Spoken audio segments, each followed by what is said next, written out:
This video is going to be a short response to one of the commenters in the very first video that I ever uploaded. The guy's name is Hillside. He is a flat earther and he's been listening to 10th Man, which is always a bad idea. Hillside, you tell us that we subtract something from 90 degrees when we want to find our position. That's not actually the case. Zenith distance is fundamental to celestial navigation, but it's not something that we consciously use every day. But we do use it when we want to calculate our latitude. Okay, let's just take a look at that. So there's our Earth, the equator. Looking at the nautical almanac, I see that the declination of the sun for today is approximately 22 degrees north. Okay, so here's the GP of the sun, 22 degrees north. If I use a sextant and determine the altitude angle today at local noon, the altitude angle will be approximately 60 degrees. Okay, so HO equals 60 degrees. Zenith distance equals 90 minus 60. So I have a zenith distance of 30 degrees. I'm up here somewhere, over there. This angle here is my zenith distance. So to determine my latitude,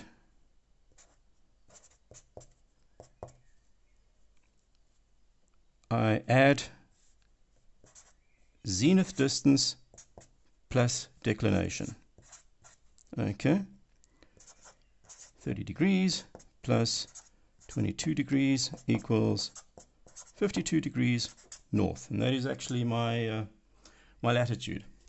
That's the one time that we do actually subtract an altitude angle from 90 degrees. It's when we want to calculate our latitude at local apparent noon. That's the only time we do it. Okay? So what do we need to determine an intercept? Because that's what we actually do use, the intercept method, when we want to calculate where we are, or at least confirm where we think we are on the globe. Okay, we need a watch, we need a nautical almanac, that's very important, we need a sextant, okay, might be just a simple Davis Mark 15, might also be a Bobby Schenck Cassinson Plath model, cost almost $2,000, but it needn't be. We also need some tables, HO249 tables, or we can use a calculator because we need to determine HC. Okay, now we're going to take a look at what we actually do here.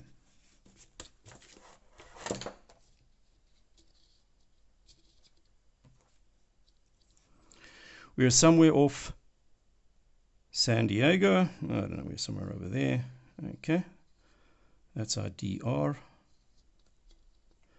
The GP of the sun is somewhere around here. It's about 22 degrees. This is an afternoon shot. GP. And we have the North Pole. Okay, so there we have our spherical triangle.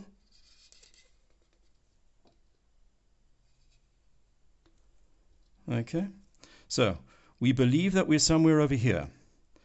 The GP of the sun is given by the nautical almanac, and that's over here. So this is our spherical triangle. This is the only triangle that we ever use. We do not use some vertical 90-degree right angle triangle. No, this is the only triangle that we actually use. Okay,